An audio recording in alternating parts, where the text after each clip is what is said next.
यहोवा हर काम में उसे कामयाबी दे रहा था।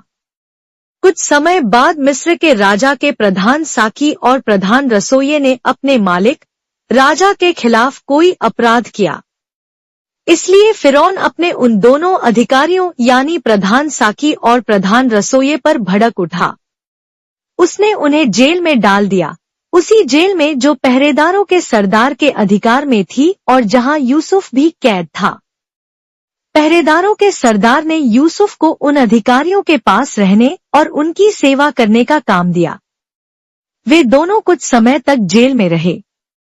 जब मिस्र के राजा के साकी और रसोइया जेल में थे, तब दोनों ने एक ही रात में एक एक सपना देखा। दोनों के सपनों का मतलब अलग था। सुबह होने पर जब यूसुफ उनके पास आया, तो उसने देखा कि उनका चेहरा उतरा हुआ है। उसने फिरौन के उन अधिकारियों से, जो उसके मालिक के घर में उसके साथ कैद थे, पूछा, क्या बात है, आज तुम इतने उदास क्यों लग रहे हो? उन्होंने कहा, हम दोनों ने एक सपना देखा है मगर यहाँ उनका मतलब समझाने वाला कोई नहीं है। यूसुफ ने उनसे कहा, सपनों का मतलब सिर्फ परमेश्वर समझा सकता है। क्या मैं जान सकता हूँ, तुमने क्या सपना देखा? तब प्रधान साकी ने यूसुफ को अपना सपना बताया। मैंने सपने में देखा कि मेरे सामने अंगूर की एक बेल है। उस बेल पर 3 टहनियां थी और उन पर नई नई पत्तियां निकलती दिखाई दी। फिर उनमें फूल आए और उन पर गुच्छे लगे और वे पककर अंगूर बन गए।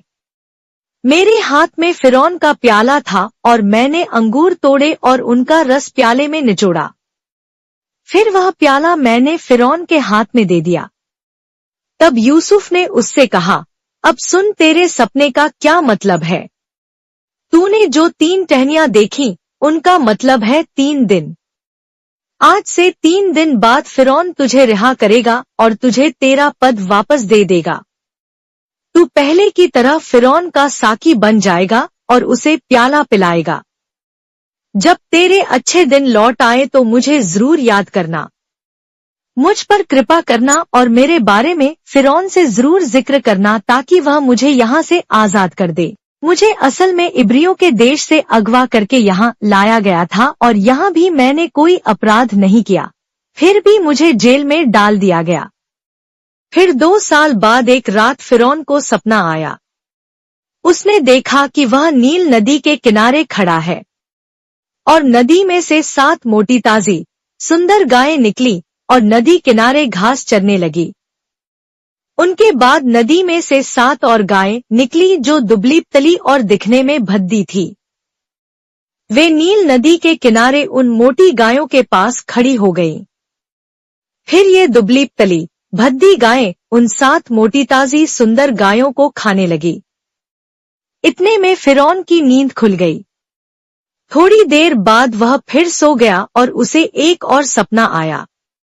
उसने सपने में देखा कि एक डंठल पर अनाज की 7 मोटी मोटी भरी हुई बालें निकल रही हैं। इसके बाद अनाज की 7 पतली तली बालें फूट निकली जो पूरब से चलने वाली गर्म हवा की वजह से झुलसी हुई थी। फिर अनाज की ये पतली बालें उन 7 मोटी मोटी भरी हुई बालों को निगलने लगी। तब फिरौन की आंख खुल गई और उसे एहसास हुआ कि वह सपना था। जब सुबह हुई तो फिरौन का मन बेचैन होने लगा। उसने मिस्र के सभी जादूटोना करने वाले पुजारियों और बड़े बड़े ज्ञानियों को बुलवाया और उन्हें अपने सपनों के बारे में बताया, मगर उनमें से कोई भी उन सपनों का मतलब नहीं बता पाया। तब फिरौन के प्रधान साकी ने उससे कहा, आज मैं फिरौन के सामने अपने पाप कबूल करता हूँ। कुछ समय पहले फिरौन मुझ पर और प्रधान रसोइये पर भड़क उठा था और हम दोनों सेवकों को उस जेल में डाल दिया गया जो पहरेदारों के सरदार के अधिकार में है। वहां हमने एक ही रात में एक एक सपना देखा। हमारे सपनों का मतलब अलग अलग था। जेल में हमारे साथ एक इब्री जवान भी था जो पहरेदारों के सरदार का दास है। जब हमने उसे अपने सपनों के बारे में बताया तो उसने उनका मतलब समझाया। उसने जैसा कहा ठीक वैसा ही हुआ। मुझे मेरा पद वापस दे दिया गया और प्रधान रसोइये को काठ पर लटका दिया गया। यह सुनकर फिरौन ने यूसुफ के पास अपने आदमी भेजे कि वे जल्द से जल्द उसे जेल से ले आए। तब यूसुफ ने अपनी हजामत बनाई, अपने कपड़े बदले और फिरौन के सामने आया। फिरौन ने यूसुफ से कहा, मैंने एक सपना देखा है, मगर उसका मतलब समझाने वाला कोई नहीं है। मैंने सुना है कि जब कोई तुझे अपना सपना बताता है तो तू उसका मतलब बता सकता है। यूसुफ ने फिरौन से कहा, मैं तो कुछ भी नहीं। परमेश्वर ही है जो फिरौन के लिए कोई अच्छी खबर सुनाएगा।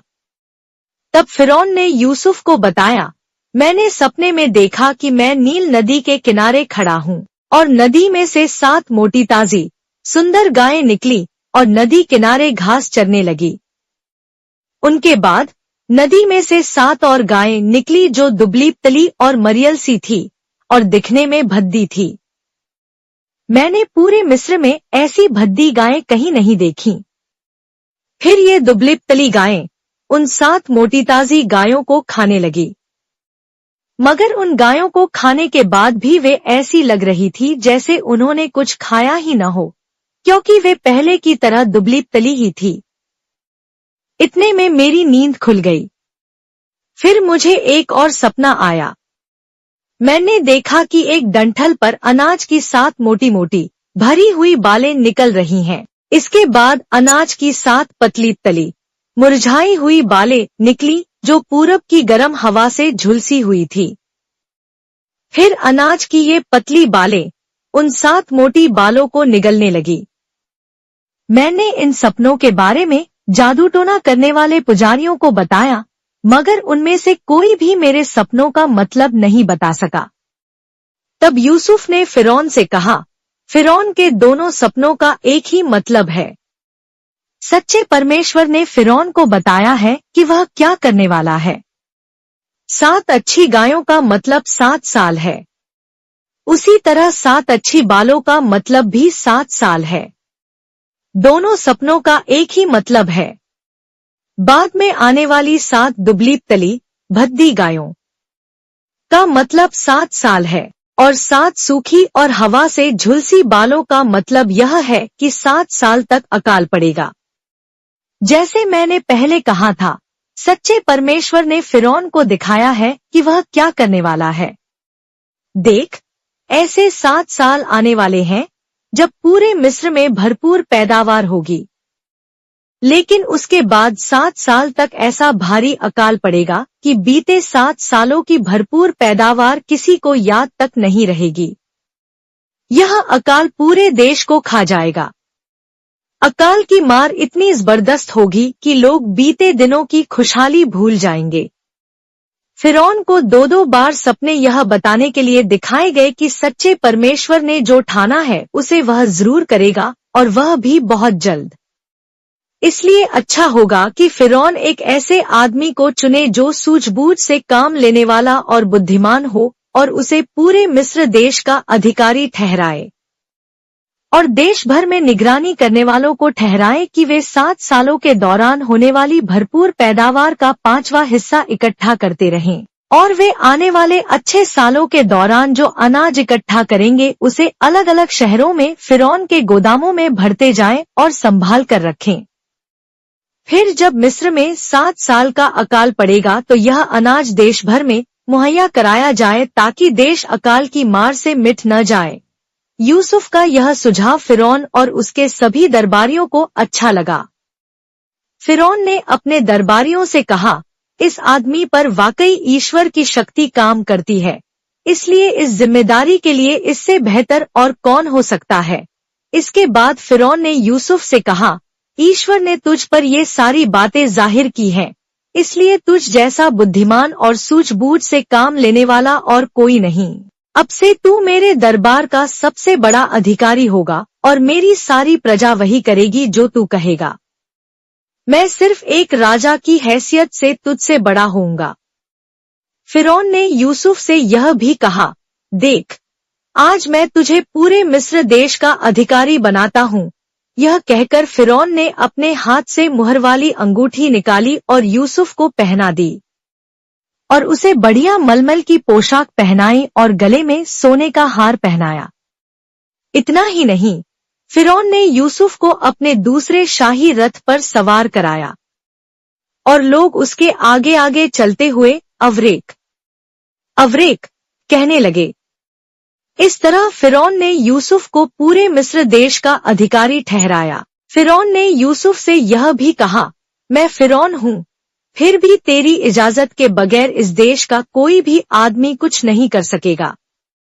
इसके बाद फिरौन ने यूसुफ को सापंतपाने नाम दिया और ओन शहर के पुजारी पोतीफेरा की बेटी आसन से उसकी शादी कराई और यूसुफ पूरे मिस्र देश की निगरानी का काम करने लगा। जब यूसुफ मिस्र के राजा फिरौन के सामने खड़ा हुआ तब वह 30 साल का था।